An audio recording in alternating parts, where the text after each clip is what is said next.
অধ্যুষিত একটা ভোট কেন্দ্র। আমরা ভোট কেন্দ্র থেকে আমাদের লোকজন, আমাদের ভোটাররা, আমাদের কর্মীরা এখানে কাজ করতে পারবেন কিনা, এটা নির্বাচনে আচরণবিধি লঙ্ঘন। পুরো এক কেন্দ্র থেকে অন্য করে এজেন্ট দেওয়া যাবে না, ভোট দেওয়া যাবে না। এমনি আপনাদের যদি সুযোগ থাকে, সময় থাকে, এক কেন্দ্র ছেড়ে অন্য কেন্দ্রে যাওয়া যাবে না। সুযোগ থাকে তাহলে আমাদের ভোটারদেরকে উৎসাহিত করার জন্য আপনারা ওই বিষয়ে কাজ করতে পারবেন।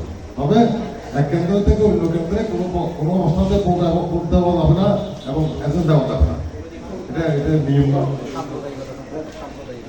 আমার আরেক ভাই বলছিলেন যে আমাদের কোনো ভাইরা মনে করে আমাদের বিএনপি দলটা শুধু মুসলমানের দল না, এটা অসাম্প্রদায়িক আমাদের একটা বাংলাদেশ দ্বারা প্রত্যয় নিয়ে আমাদের আজকে রাজনৈতিক কর্মসূচি। আমাদের প্রিয়তা বিএনপির ভারপ্রাপ্ত চেয়ারম্যান বারবার বলতে যে এই দেশটা সবার দেশ, সাংবিধানিকভাবেও সবার দেশ, আমাদের সামাজিকভাবে আমরা সবাই এক। আমাদের প্রত্যেক মহল্লায়, আমাদের সমাজ এলাকায়, আমাদের হিন্দু ভাইদের বাড়ি, বৌদ্ধ ভাইদের বাড়ি, অন্য ধর্মাবলম্বীদের বাড়ি, আমরা একই সমাজে বসবাস করি। যেহেতু এখানে এই ধরনের মনোভাব থাকাটা কোনো অবস্থাতে কাম্য না। আমি সকলকে অনুরোধ করবো, এটা বাংলাদেশ, সবার বাংলাদেশ, এই আহ্বান সবার আহ্বান। আগামীতে আমরা ওই ধারণাটা পাল্টানোর জন্য আমরা কাজ করতেছি। আপনারা সকলেই সহযোগিতা করবেন ইনশাল্লাহ। রাউজান হিন্দু, মুসলিম, বৌদ্ধ, খ্রিস্টান সবার আহ্বান, সবার সম্মতির জন্য আমরা একসাথে কাজ করবো। নির্বাচনে অনেক ঘাত প্রতিঘাত ষড়যন্ত্র মোকাবিলা করে আল্লাহর বিশেষ রহমতে আপনাদের দোয়ায় জনতা জনাব গিয়াসউদ্দিন কাদের চৌধুরী সাহেব যেন শীর্ষ প্রতীক বরাদ্দ পেয়েছেন, সেটা আপনাদের দোয়া ভালোবাসায়। সুতরাং ষড়যন্ত্র আজকে 16 মাস আমাদের বিরুদ্ধে হয়েছে। আমাদের বিরুদ্ধে ষড়যন্ত্র করতে করতে সুদূর এখান বাংলাদেশ থেকে শুরু করে লন্ডন পর্যন্ত আমাদের বিরুদ্ধে ষড়যন্ত্র হয়েছে। ইনশাল্লাহ কামিয়াব হতে পারে নাই। আমাদের ষড়যন্ত্র এখন শেষ হয় নাই, ষড়যন্ত্র এখনো অব্যাহত আছে, এখন অব্যাহত রয়েছে ষড়যন্ত্র। আগামী ভারতের নির্বাচন নিয়ে ষড়যন্ত্র। সুতরাং আপনারা মনে করবেন না আওয়ামী লীগ নাই, আমাদের দায়িত্ব শেষ, শুধু ভোট কেন্দ্রে যাব, ভোটে চলে আসবো, এটা মনে করবেন না। এটা মনে করলে ভুল করবেন। একটা প্রবাদ আছে, কশ্যপ আর খরগোশের যে দূর প্রতিযোগিতা। খরগোশ বলেছিল আমার কশ্যপের কেউ দুধ দেব, কশ্যপ তো আটতে পারে না, দুধতে পারে না। সেই জন্য কশ্যপ কে হ্যাঁ প্রতিদ্বন্দ্বী করেছিল খরগোশ, কিন্তু দেখা গেল সেই দূর প্রতিযোগিতায় কশ্যপ ফার্স্ট হয়ে গেল। সুতরাং সেই গল্প মনে রাখতে হবে। আমাদের আজ থেকে শুরু করতে হবে কর্মকাণ্ড। আমরা একটা প্রথমে আমার গিয়াসউদ্দিন চৌধুরী সাহেবের আজ থেকে আমাদের একটি নির্দেশ আমরা দিয়েছি আমাদের নেতা, যে কোনো গ্রুপিং চলবে না, কোনো দলাদলি চলবে না, কোনো সব কিছু ভুলে গিয়ে আগামী 12 তারিখের জন্য সবাই ঐক্যবদ্ধভাবে কাজ করতে হবে। তাদের শীষকে বিজয়ী করতে হবে, আমাদের গেস্ট ভাইকে আমাদের বিজয়ী করতে হবে। গেস্ট ভাই এমপি হলে আমি আপনি আজকে কথা বলতে যেমন পেরেছি, আগামীতে কথা বলতে পারবো ইনশাল্লাহ। সেই প্রত্যয় নিয়ে আমাদের কাজ করতে হবে।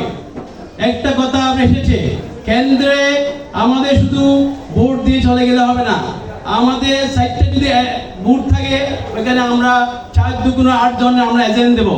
কারণ একজন এজেন্ট অত ওনার সমস্যা থাকতে পারে, বেড়ে যেতে পারে। সেই জন্য 4টি কেন্দ্রে আমরা 8টা আমরা এজেন্ট দেবো। এবং আমাদের আরেকটা কাজ করতে হবে, কেন্দ্র কমিটি যেগুলো দিয়েছেন এগুলো বসে আমরা 3টে ধাপ করতে হবে। এটা ধাপ হচ্ছে বিশেষ করে আমাদের মা বোনদের, প্রোডাক্টদের ঘরে ঘরে গিয়ে ভোটের দিন সকাল সকাল তাদেরকে আনতে হবে। তাদের এই নির্বাচন অত্যন্ত তাৎপর্যপূর্ণ। এই জন্য যেহেতু এই নির্বাচন হবে অত্যন্ত প্রতিদ্বন্দ্বিতামূলক এবং কঠিন, স্বচ্ছ, এরপরও তাৎপর্য হচ্ছে যে আমরা এই নির্বাচনের মাধ্যমে আমরা আমাদের এই রাউজানবাসীর প্রতিশোধ লুকিয়ে আছে নির্বাচনে। সেটা হচ্ছে কি, আমাদের বাংলাদেশের গণতন্ত্রের প্রতি, বাংলাদেশের সার্বভৌমত্বের অতন্ত্র প্রহরী দেশনেত্রী বেগম খালেদা জিয়ার হিরণ্ময় হাতিয়ার জনতা শহীদ সালাউদ্দিন কাদের চৌধুরী, যিনি শুধুমাত্র দেশপ্রেমের কারণে, তার যোগ্যতার কারণে, তার সাহসিকতার কারণে ভারতীয় আধিপত্যবাদের ষড়যন্ত্রের শিকার হয়ে তাকে নির্মমভাবে ফাঁসি দেওয়া হয়েছিল। তাকে কিভাবে নির্যাতন প্রয়োগ করেছিল, যে ড্রিল মেশিন দিয়ে ছিদ্র করে তাকে কষ্ট দেওয়া হয়েছিল, বৈদ্যুতিক ফ্লাশ দিয়ে তার হাত পায়ে নখ তুলে ফেলা হয়েছিল, অত্যন্ত শীতের মাঝে তাকে শীতবস্ত্র ছাড়া মেঝেতে শুয়ে রাখা হয়েছিল। এভাবে এক নির্মম শীতে তাকে ফাঁসিতে ঝুলিয়ে দেওয়া হয়েছিল। সেই ফাঁসির প্রতিবাদ আমরা সেদিন করতে পারিনি। আজকে আমাদের সুযোগ এসেছে, ভোটের মাধ্যমে আমরা রাউজানবাসী হিসাবে আমাদের অত্যন্ত প্রিয় নেতা প্রতিশোধ নিতে কি আমরা চাইবো না? আপনারা অডিয়েন্স বলেন, আমরা কি প্রতিশোধ নিতে চাইবো? এই হচ্ছে সুযোগ। এই জন্যই আমরা এবার ধানের শীষকে ভোট দেব। এবার আমরা জাতীয়তাবাদী অন্যতম স্তম্ভ চট্টলার কৃতি সন্তান, নন্দিত গণমানুষের নেতা বেগম খালেদা জিয়ার হিরণ্ময় হাতিয়ার, ভারতের আতঙ্ক, আধিপত্যবাদী বিরোধীদের আতঙ্ক জনতা জনাব গিয়াসউদ্দিন কাদের চৌধুরীকে আমরা যদি ধানের শীষে ভোট দিই, তাহলে এই ভোট বাংলাদেশের সীমানা পাহারা দেবে, এই ভোট সার্বভৌমত্ব রক্ষা করবে, এই ভোট আমাদের স্বাধীনতা নিশ্চিত করবে, এই ভোট স্বাধীনতা সন্ত্রাস এবং চাঁদাবাজ মুক্ত করার ব্যবস্থা করবে। আলহামদুলিল্লাহ, আলহামদুলিল্লাহ, আলহামদুলিল্লাহ।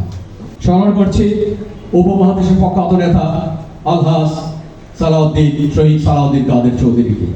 স্মরণ করছি সমগ্র বাংলাদেশে এই ফ্যাসিস্ট হাসিনা ভারতীয় আধিপত্যবাদীর শোষক, শাসক, যাইটাই বলি না কেন, যারা প্রকৃত বাংলাদেশকে বুকে ধারণ করে না, যারা ধারণ করে ভারতীয় বাংলাদেশ, এই দেশ ভারতের দেশ, এই অঙ্গ ভারতীয় অঙ্গ, এই ধারণ করে যে হাসিনা ফ্যাসিস্ট আমাদের শহীদ সালাউদ্দিন কাদের চৌধুরীকে রাজনৈতিক হত্যাকাণ্ডের মাধ্যমে হত্যা করেছেন, তেমনি ভাবে এর আগে ওনার পিতাকেও হত্যা করেছেন এই আওয়ামী সরকার। আমি তাদের স্মরণ করছি। আজকে এই সুন্দর অনুষ্ঠানে আপনাদের জন্য আমার যে বিষয়টি বরাদ্দ ছিল, আমি এটা নিয়ে আলোচনা করতেছি। এই বাগোয়ান 14 নং বাগোয়ান ইউনিয়নে 6টি কোভিড সেন্টার রয়েছে। তো আমরা মূলত আজকে আজকে 6টা ইউনিয়নে আমরা গিয়েছি, এবং যে বিষয়টা আমি বিশেষ করে 6টা ইউনিয়নে সবাইকে জানানোর চেষ্টা করেছি, সেটা হচ্ছে যে সেন্টার কমিটি কি করবে। এখানে বিভিন্ন নেতৃবৃন্দ আছেন, অনেক অভিজ্ঞ নেতৃবৃন্দ আছেন। আপনারা সবাই জানেন 6টা সেন্টারে এর আগের রাত 11 তারিখ রাত 12 তারিখ সারা দিন অনেক দায়িত্ব রয়েছে, এবং যতক্ষণ পর্যন্ত আপনাদের দায়িত্ব বুঝিয়ে দেওয়া না হয় ততক্ষণ পর্যন্ত আপনারা সেন্টার ছেড়ে যেতে পারবেন না। সেই জন্য আপনাদেরকে অবশ্যই শক্তিশালী একটি সেন্টার কমিটি করতে হবে, যেটা আপনারা ইতিমধ্যে করেছেন, বিভিন্ন নাম দিয়েছেন। কিন্তু ওই কমিটিগুলো দিয়ে শুধু একটা কমিটি করতে হলে হবে না, একটা সেন্টারের জন্য অন্ততপক্ষে 2টা করে কমিটি করতে হবে। একটা সেন্টারের জন্য 2টা করে কমিটি করতে হবে, তাহলে 6টা সেন্টারের জন্য 6 দুগুণ 12টা কমিটি হবে। এটা পুরুষদের নিয়ে করতে হবে, যেহেতু আমাদের দেশে পুরুষ ভোটারের চেয়ে মহিলা ভোটারের সংখ্যা অনেক বেশি। সেই জন্য একেও মহিলাদেরকে নিয়েও 12টা সেন্টার কমিটি করতে হবে। কেননা প্রতিটি কমিটিগুলা করার পরে যে ওয়ার্ডে যে সেন্টারে ভোট কালেকশন, ভোট এর আগে মানে 11 তারিখের আগ পর্যন্ত বিভিন্ন ডোর টু ডোর গিয়ে বোঝাতে হবে আমরা কেন আলহাজ গিয়াসউদ্দিন কাদের চৌধুরীকে ধানের শীষ মার্কায় ভোট দেব। এই বিষয়টা ওনাদেরকে, আমাদের মা বোনদেরকে, ভাইদেরকে বোঝাতে হবে। এই জন্য আপনাদেরকে অবশ্যই যে 6 দুগুণ 12 24টা কমিটি হবে, অবশ্যই কমিটিগুলোর মানুষগুলা স্বচ্ছ এবং এলাকায় গ্রহণযোগ্য ওই রকম মানুষ নিয়ে আপনাদেরকে কমিটিগুলো করতে হবে।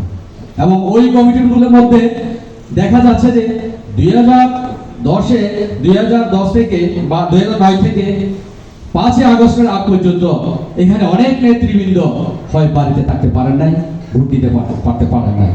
এই বাংলাদেশ ছিল অন্যান্য, এই বাংলাদেশের রাউজান এরিয়াটা ছিল অন্যান্য বাংলাদেশের অন্যান্য এরিয়া থেকে ভিন্ন। এখানে মানুষের ভোটের অধিকার ছিল না, ভোট দিতে পারতো না। একটা সেন্টারের জন্য আওয়ামী লীগ আমলে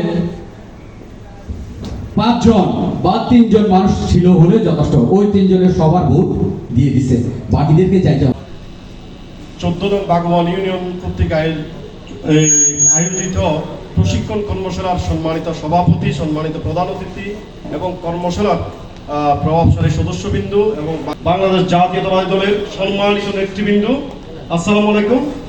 আমার প্রশ্নটা হচ্ছে, বাংলাদেশে ইতিপূর্বে যেই নির্বাচনগুলো সংগঠিত হয়েছে, ডাকসু, চাকসু, ডাকসু, যে নির্বাচনগুলো হয়েছে সেখানে মেটিকুলাস ডিজাইন হয়েছে, আপনারা নিশ্চয়ই অবগত আছেন, উইথ কনস্পিরেসি।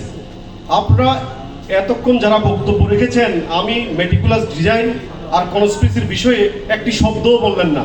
মূলত এই নির্বাচনে যেটা হবে সেটা হচ্ছে জামাতে ইসলাম মুনাফিকের দল একটা কাজ করবে, সেটা হচ্ছে মেটিকুলাস ডিজাইনের মাধ্যমে, কনস্পিরেসির মাধ্যমে আমাদেরকে হারিয়ে দিবে।